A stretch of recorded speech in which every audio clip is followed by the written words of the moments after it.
First up, we're going to talk about the Rugby League and the AFL finals of last week. Let's start with the AFL.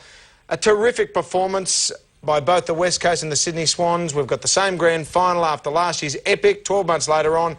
How do you see what's going to happen on Saturday afternoon? And what's transpired during the course of the year, there's nothing to suggest that what we saw last year won't be replicated come the grand final. Well, what is it, 4 games, 11 points? Something We're going to like hear about that 1,000 times. 5 games, I think it is Interesting the way they match up. And there's two contrasting sides, the ways they play. The three facets of the Sydney game is quite clear. They dominate the stoppages. They are exemplary with their disposal both by hand and foot, and they leave the forward line wide open for Hall and O'Loughlin to do their damage, and of course O'Keefe and Sundry.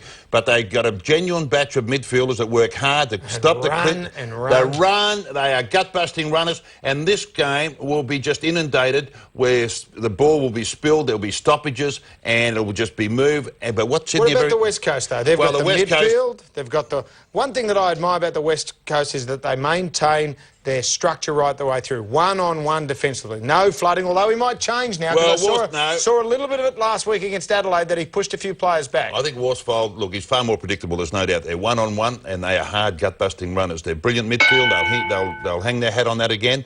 But I reckon this time around they're a bit different. You've got Hansen, who presents himself up forward. You've got Lynch, who may kick a goal. And you've got Hunter. Who is your X-factor for both teams? Well, you've got to go Judd and Cousins for... No, the X-factor. Who's going to be someone out of the left field that's going to win it for both teams? Well, I think Hunter for the West Coast Eagles. Yeah. I think he'll go forward at some stage. He'll make a contribution. And for the Sydney Swans, O'Keefe. I'm going to throw in...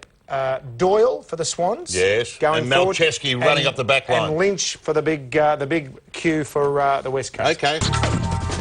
Well, this man is certainly building a fine record as coach. If the Swans knock over the West Coast Eagles on Saturday, then Paul Roos will be a 2-time premiership coach in just 4 full seasons. Earlier today, Russell Bowie caught up with him at the SCG. Paul Roos, 12 months ago, we were here doing exactly the same thing. What has changed in the last 12 months from a coaching perspective? Well, I think there's obviously a confidence amongst the group and the players, and you know, when you've won one, at least you know your game plan stands up. So that's a real positive for the group. I think there's a bit of a difference too in the personnel we've got. I think both teams are a bit different from last year. You know, Malcheski, McVeigh, Doyle and Richards for us. So there's a little bit of difference to last year, but it's I suppose a bit unusual for the two teams to play last year to be playing again. So, but we're certainly looking forward to it. I mean, deep down, do you think there'd be too many people that would begrudge this grand final, taking away their own cheering for their own team? I mean, it was such a great game 2 weeks ago. Yeah, definitely. I think there's certainly an expectation when the two teams plays now that there's always going to be a close, tough, hard-fought game. So, look, I would think most people in Melbourne, even though there's not a Melbourne-based team, would be looking forward to the game because it was a good game last year and hopefully we can put on another good game this year. Do you feel that you've been a little blessed as a coach because you've never had the headline saying Roos should go or what's Roos doing or anything like that? You don't seem to be critiqued, because you've won too many games, but do you think it's okay being a coach in Sydney? Well, I think that obviously there was the big thing last year with the ugly footy stuff, and there was a fair bit going on. But I think there's a little bit out of sight, out of mind up here. I mean, we do have a good relationship with the media in Sydney, and they're generally pretty cooperative, or they're actually pretty inquisitive. I think they're happy to pick up the phone and say, look, what is ugly footy or what's going on in Melbourne. So, yeah, look, we have a good relationship, but I know at some point they're always going to come after you. You know, it's not going to be a charmed run all the time, so at some point we're going to have a bit of a dip in the form line as we have. Look, we've had that a couple of times over the last 3 years as well. Who's really impressed you this year from the Sydney Swans point of view? Is it a McVeigh, is it a Malcheski because they've come back from adversity, or is it a Stephen Doyle? Well, I think we knew in order to at least give us an opportunity to win again, you're going to have improvement from some players. You know that your better players are going to have very good seasons, and there's going to be a little bit of a different mix perhaps from the team before. So we've probably got all 3 of those this year. We've got a different mix with the 4 new players into the team.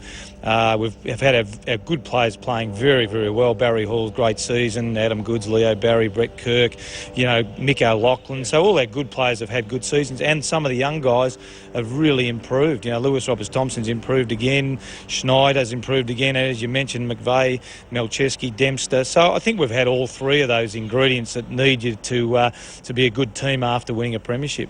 So many people stop me and say, Lewis Roberts-Thompson this and that, and I sort of jump to his defence because despite his ungamely, the way he approaches things, no one's kicked a bag full of goals on him. So as a coach, what do you think?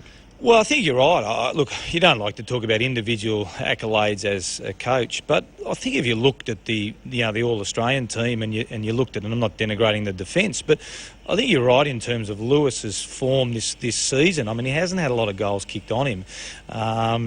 Pavlich was very good on him on the weekend. He probably had a bit of a downer on the weekend, but, he's played on Jonathan Brown this year, Matthew Richardson this year, Chris Grant this year. So, look, he's definitely developing as a player, and providing he keeps getting better and improving, I think he's going to be a very good centre-half back for many years to come. Are they a better side, the West Coast?